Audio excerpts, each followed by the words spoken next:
Dalam video kali ini, saya akan menjelaskan mengenai prinsip-prinsip apa yang bisa dikembangkan dalam mengimplementasikan pendidikan multikultural di sekolah, dan bagaimana cara menghadapi tantangan-tantangan yang kemungkinan akan muncul. Sebelumnya, apakah pendidikan multikultural itu?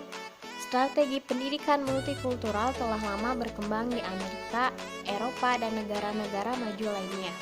Dengan demikian, wacana tentang pendidikan multikultural bukanlah hal baru.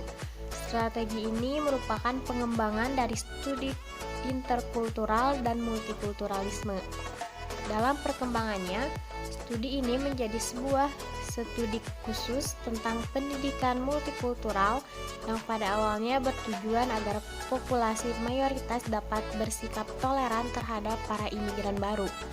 Di samping itu, memiliki tujuan politis sebagai alat kontrol sosial penguasa terhadap warganya agar kondisi negara aman dan stabil.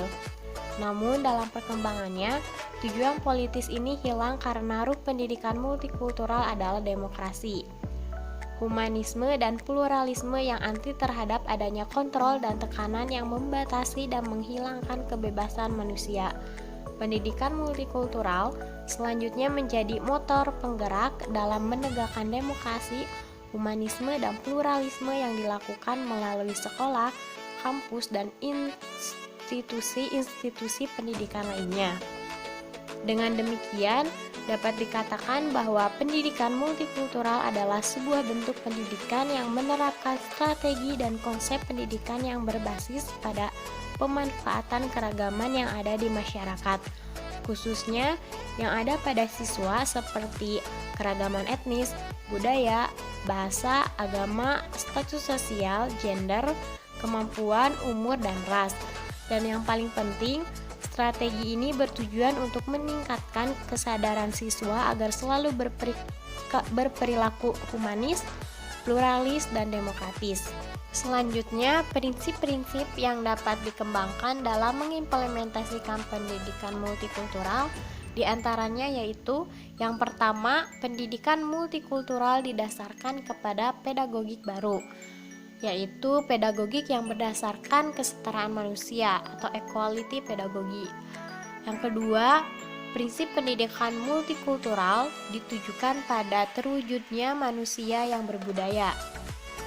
Ketiga, prinsip globalisasi budaya. Globalisasi kebudayaan ditandai dengan pesatnya kemajuan teknologi, produk multinasional, dan perluasan budaya populer.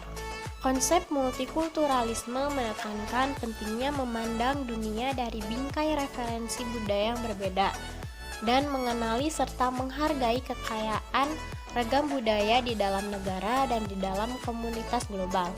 Multikulturalisme menegaskan perlunya menciptakan sekolah di mana berbagai perbedaan yang berkaitan dengan ras, etnis, gender, orientasi seksual, keterbatasan, dan kelas sosial diakui dan seluruh siswa dipandang sebagai sumber yang berharga untuk memperkaya proses belajar mengajar. Cara yang dapat dilakukan dalam menghadapi tantangan-tantangan yang kemungkinan akan muncul. Di antaranya yang pertama, mengintegrasikan berbagai budaya dan kelompok untuk mengilustrasikan konsep mendasar, generalisasi, dan teori dalam mata pelajaran atau disiplin ilmu. Contohnya, guru-guru bekerja ke dalam kurikulum mereka dengan membatasi fakta tentang semangat kepahlawanan dari berbagai kelompok. Di samping itu, rancangan pembelajaran dan unit pembelajarannya tidak dirubah.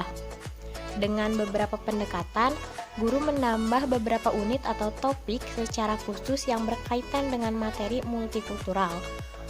Kedua, membawa siswa untuk memahami implikasi budaya ke dalam sebuah mata pelajaran. Contoh, para guru membawa siswa untuk memahami beberapa perspektif dan merumuskan kesimpulan yang dipengaruhi oleh disiplin pengetahuan yang mereka miliki.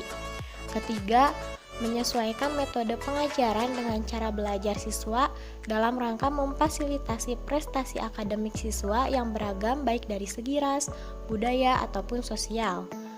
Keempat, mengidentifikasi karakteristik ras siswa dan menentukan metode pengajaran mereka. Kelima, pemberdayaan budaya sekolah dan struktur sekolah. Contoh, dalam melaksanakan praktik kelompok siswa diajarkan bagaimana merespon berbagai perbedaan yang ada di sekolah mengenai iklim sosial, latihan-latihan, partisipasi ekstrakurikuler, dan penghargaan.